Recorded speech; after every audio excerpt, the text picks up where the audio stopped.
เก่าตนเดิมบะอ้วนบะผอมบะสูงบะต่ำบะดำบะขาวเต้าเก่าชื่อเดิมได้นำรายการปกิณกะแห่งธรรมะสเปเหระมาพบมาปะกับญาติกับโยมเป็นประจำทุกวันในเวลาเดียวกันนี้และก็ทางสถานีวิทยุแห่งนี้ต้องขออนุโมทนาขอบใจต่อทางเจ้าหน้าที่ทุกท่านทุกคนที่อำนวยความสะดวกถ่ายทอดเสียงธรรมะนี้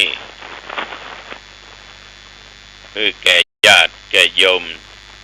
ที่เป็นหูฟังกันได้รับฟังกันเช่นเดียวกันขออนุโมทนาขอบใจต่อญาติต่อโยมทุกท่านทุกคนที่คอยให้กำลังอกกำลังใจติดตามฟังรายการนี้มาโดยดีตลอดมีเวลา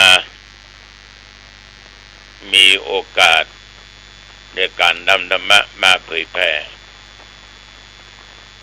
แต่ว่าไม่มีใครฟัง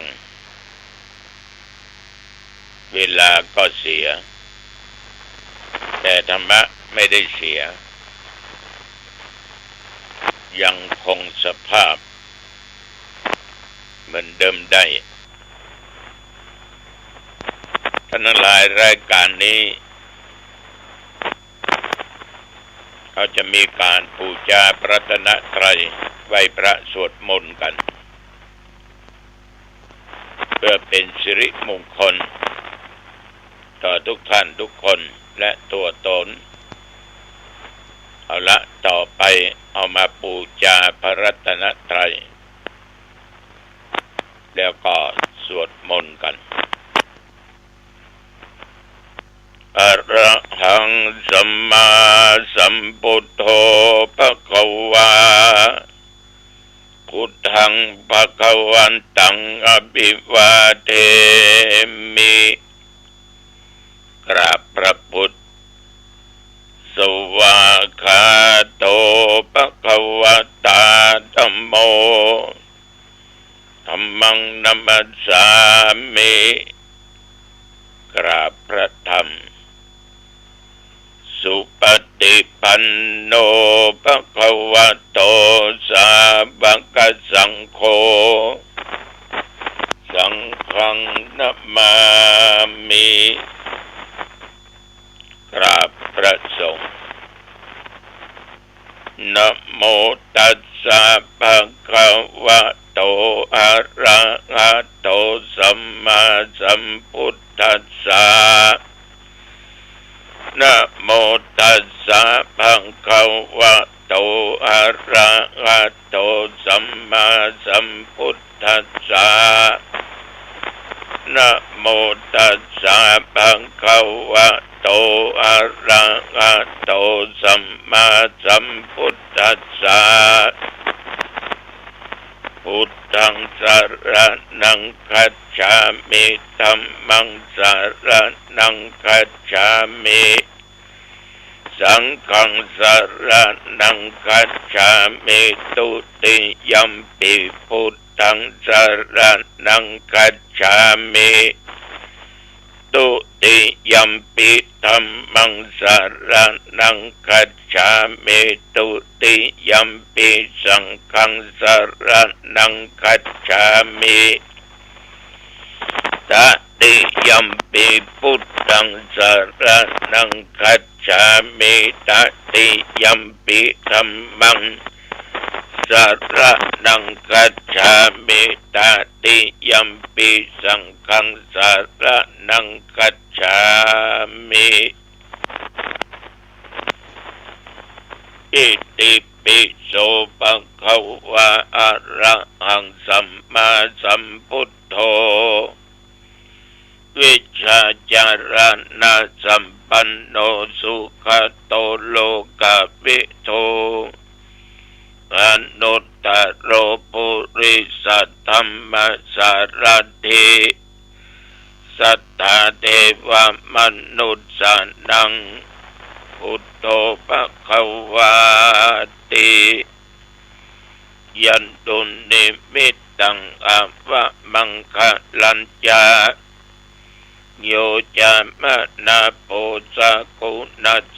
สัทโธปะปะกะโหตุสุปินังอกันตังพุทธานุภาเวนะวินาสเมนตุสวากขาโตปะคะวะตาธัมโม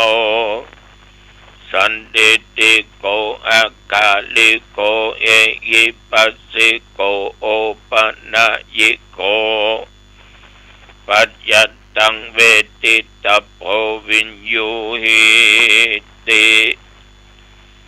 ยันตุนิมิตตังอวะมังคะลัญญา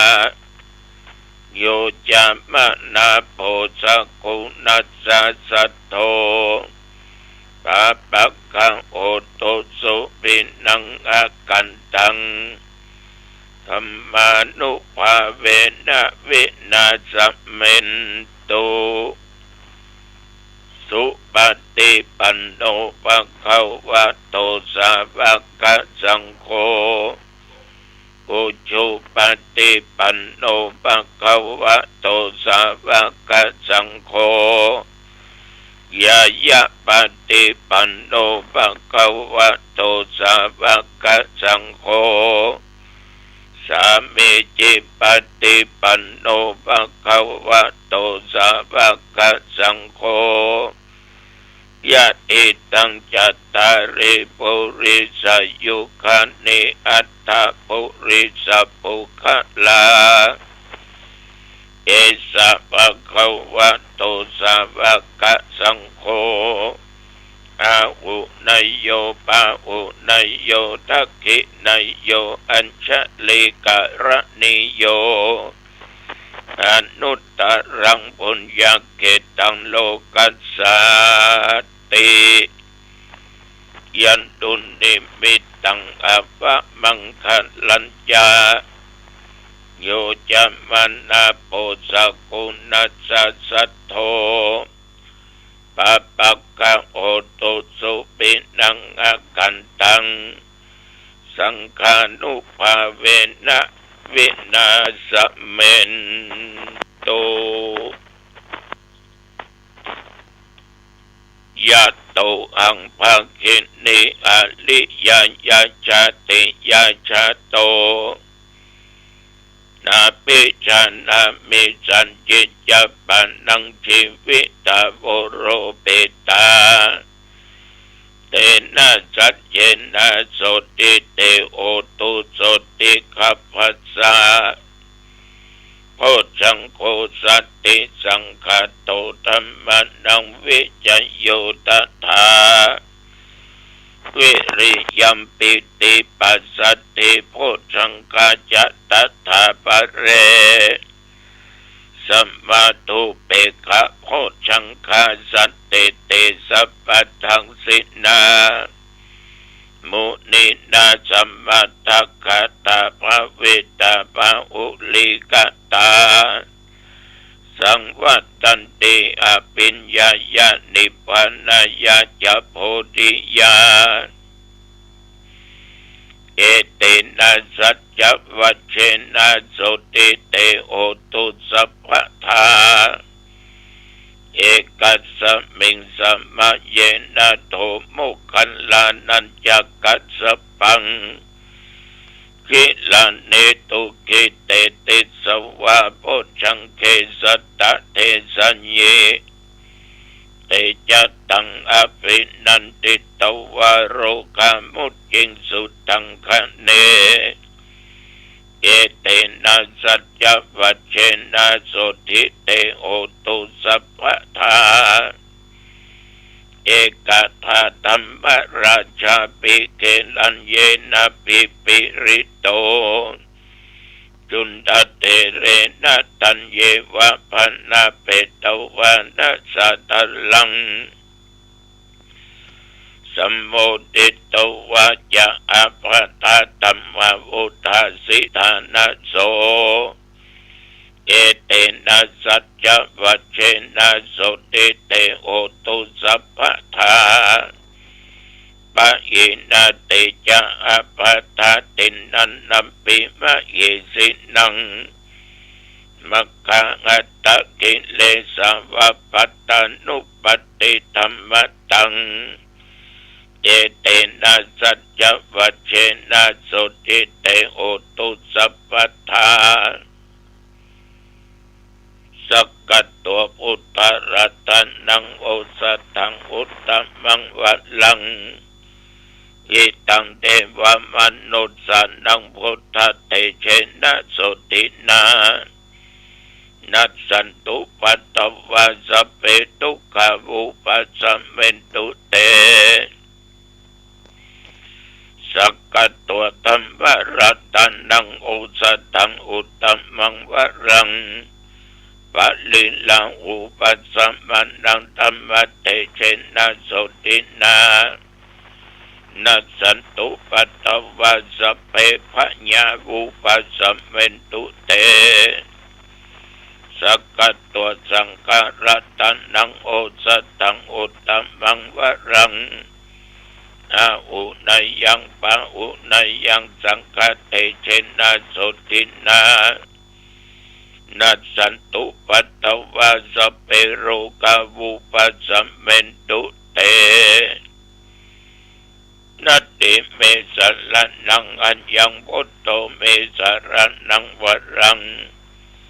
เอเตนะสัจจวัชเชนะโหตุเตชะยะมังคลังนัตติเมสรนังอัญญังธัมโมเมสรนังวรัง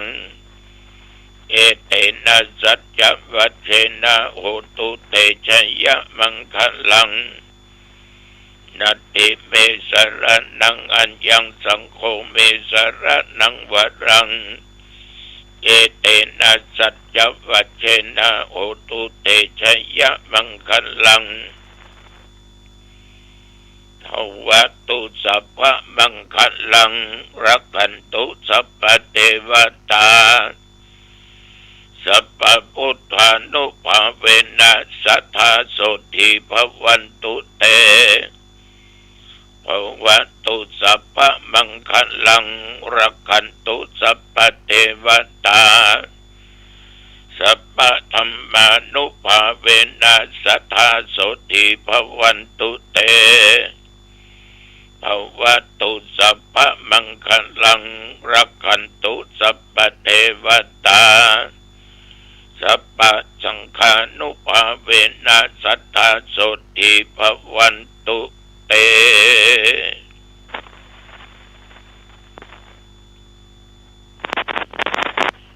โดยบทพุทธานุภาพแห่งองค์สมเด็จพระสัมมาสัมพุทธเจ้าทุกพระองค์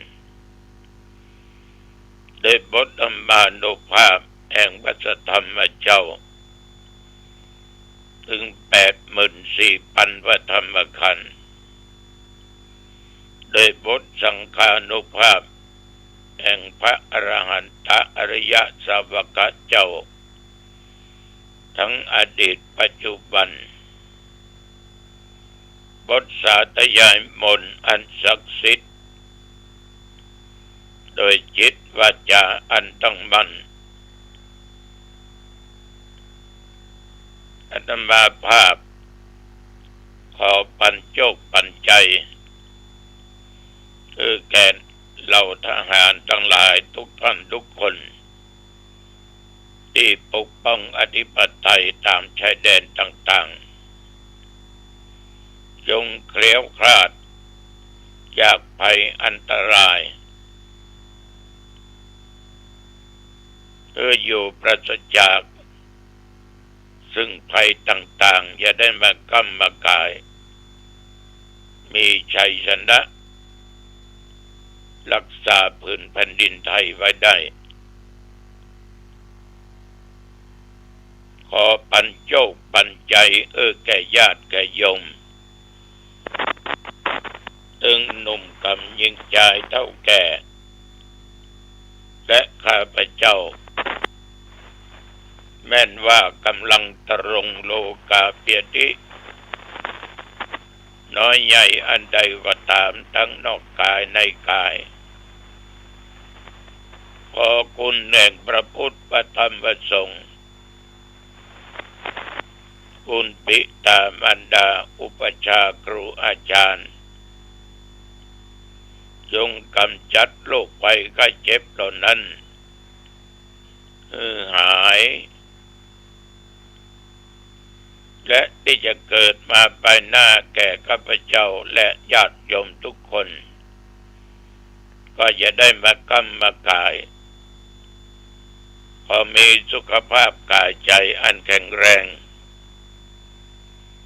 มีความสุขกายสบายใจอยู่ปราศจากเคราะห์ปีเคราะห์เดือนเคราะห์วันเคราะห์ยามเคราะห์มาลับเมื่อตื่นมายืนมาเดวเคราะห์เหลวซ้ายแลขวาจะได้มาถูกต้องกันยานับตั้งแต่โอกาสนี้ไปข้างหน้าจงประกอบด้วยโชคปีโชคเดือนโชควันโชคยามอายุปีอายุเดือนอายุวันอายุยามแม้นว่าจะเดินไปเหนือใต้ตกออกไกลและใกล้จงมีชัยชนะมีโชคมีใจทั้งขาไปและขากลับมีสติและปัญญาประตั้งอยู่ในความประมาทจำเริญด้วยกิจการงานการค้าการขายการเกษตรการทุกชนิดจำเริญด้วยหน้าที่ยิ่งขึ้นไปอายุวันนะสุขะพละจงบังเกิดแก่ทุกท่านทุกคนอายุวันโนสุขังพลังกรมอุตุได้ประกาศบอกหมายว่าฟ้าฝนทั่วประเทศยังมีอยู่แต่ส่วนมากเป็นหนักทางภาคใต้ทางเหนือเฮามีประมาณไม่เกิน 10% แต่บดีประมาทเหตุการณ์ไปหน้าภัยประสามารถจะคาดได้นับตั้งแต่เมื่อตะวันวามาจนถึงปัจจุบัน24 ชั่วโมงผ่านมานี้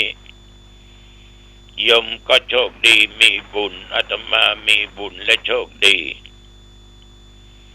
ชีวิตนี้ผ่านพ้นมาอีก1 วันขอผ่านพ้นไป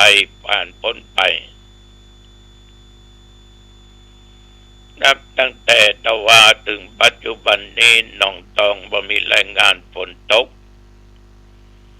แต่ว่าใกล้เคียงใต้เหนือตกออกก็ไม่มีฝนตะวานี้ฉันเจ้าฉันเพนก็อยู่วัดอ่านหนังสือพ่องเทศน์ทำพ่องแล้วก็ตึมบ่ได้พบได้ปะไผปลอดทุกสิ่งทุกอย่างจนค่ำคืนพักผ่อนและตื่นเช้ามาถึงปัจจุบันนี้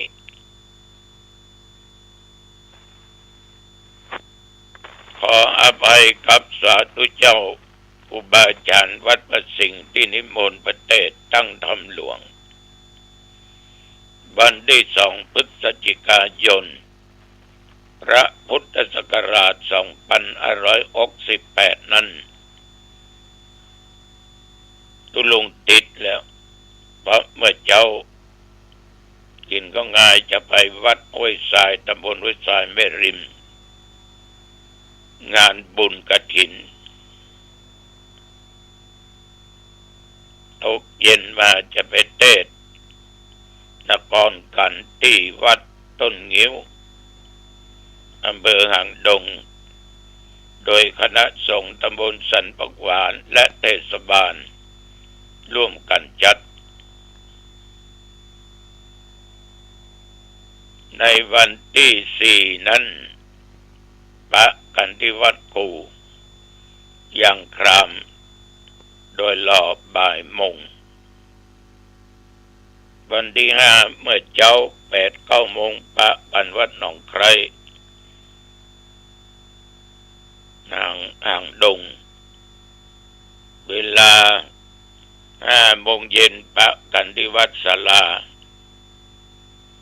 ทั้งสองที่เพื่อตั้งทำเนื้อมหาญาติ ฉะนั้นญาติโยมท่านทั้งหลายต้องขอขอบใจ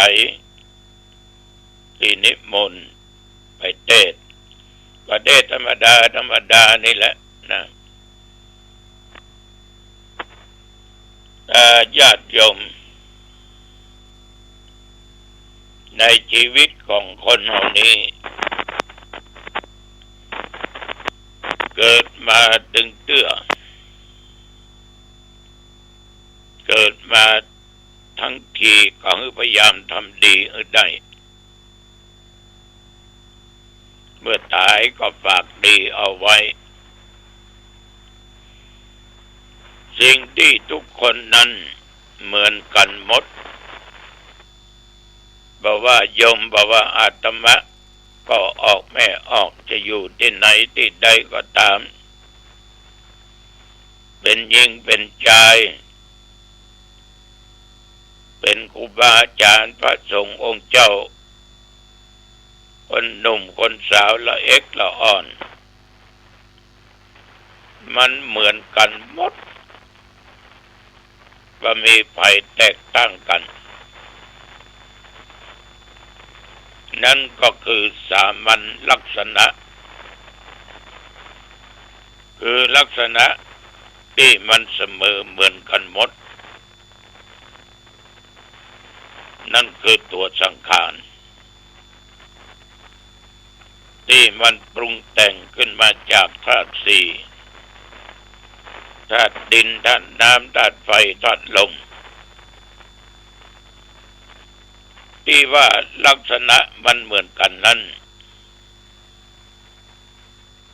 ก็เพราะว่าญาติโยมทั้งสามนี่คืออนิจจตาทุกขตาอนัตตาทุกขตาของที่บัดเที่ยงมือเฮาทั้งหลายบัดเที่ยงเหมือนกันหมดเมื่อเราทุกคนเกิดมาในโลกนี้ที่มันเหมือนกันคือความแก่ความเจ็บและความตายบ่มีภัยเหลือภัยวิเศษกว่าภัยเขาก็แก่เอาก็แก่เขาก็เจ็บเอาก็เจ็บเราก็ตายเขาก็ตายเหมือนกันก็ญาติโยมมันเหมือนกันแต่ว่ามันจะพลิกแพลกกันไปน้อยหนึ่งสิ่งที่มันแต่งขึ้นมาเนี่ยบางด้านบางคนอายุยังอ่อนอยู่ก็สิแก่สรีระร่างกายเปลี่ยนแปลงไปมากบางท่านอายุเท่าเดียวกันแต่ว่าผิวกายทุกสิ่งทุกอย่างยังแตกต่างกันอยู่คนนั้นเอวย่นคนนี้ย่ำพอเอวย่นคนนั้นผมขาวคนนี้ดำอยู่ก็ว่าดำย้อมบอกว่าเนาะอย่าทำมานี่ขาวละ70-80นี่ขาวก็เหมือนกับโยมหลายคนที่ผมงอกผมขาวแต่บางคนเปิ้นบ่เหมือนเฮาอายุปุ่นนี้เปิ้นยังดำมิกอยู่คงจะดำด้วยของผอมก็ยังบ่งว่าเนาะฉะนั้นอันเนี้ยจะเสมอกันหมดคนมีคนจนอยู่ในยศถาบรรดาศักดิ์ตำแหน่งใดๆความแก่เหมือนกันความเจ็บเหมือนกันแต่ไปเจ็บหนักเจ็บน้อยแล้วแต่กรรมแล้วแต่อย่างแต่ละบุคคลแต่ว่าที่เหมือนกันเปี้ยคือตายใครจะตายหนุ่มตายเฒ่าตายด้วยโรคาเปียที่ตายด้วยอุบัติเหตุตายด้วยสิ่งนั้นสิ่งนี้นั่นสุดแล้วแต่กรรม นี่คือลักษณะที่มันเสมอกันทุกขตาความเป็นทุกข์ความสุขแต่จริงนั้นญาติโยมมันมีน้อยแต่ทุกข์มันมีมากทุกข์ถึงภายในทุกข์ถึงภายนอกทุกข์ยะการยะงานทุกข์สว่าหากินทุกข์กับสามีลูกเต้าทุกข์กับภรรยาเมียของตัวทุกข์กับญาติพี่น้องทุกข์กับเพื่อนพ้องมิตรสหายทุกข์กับเรื่องบ่มีกินมีใจทุกข์ก็มีนักลำไปกิจิตนีขี้เหนียวก็เลยเป็นทุกข์จะกินก็กลัวหมดจะจ่ายก็กลัวเสี่ยงจะทานก็กลัวเสี่ยงจะนุ่งจะห่มก็กลัวเสี่ยงก็ยังเป็นทุกข์อยู่แล้วก็เหมือนกันหมดความทุกข์เกิดขึ้นกับทุกๆคนไม่ว่าโยมและอาตมาแต่ภัยสามารถกำจัดมันได้หยุดมันได้นั่นอาศัยธรรมะหรือศีลธรรม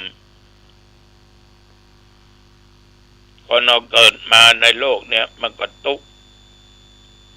เพราะมันเป็นอนัตตาปัจจัยตัวปัจจัยตนเป็นเพียงแต่สิ่งที่สมมุติ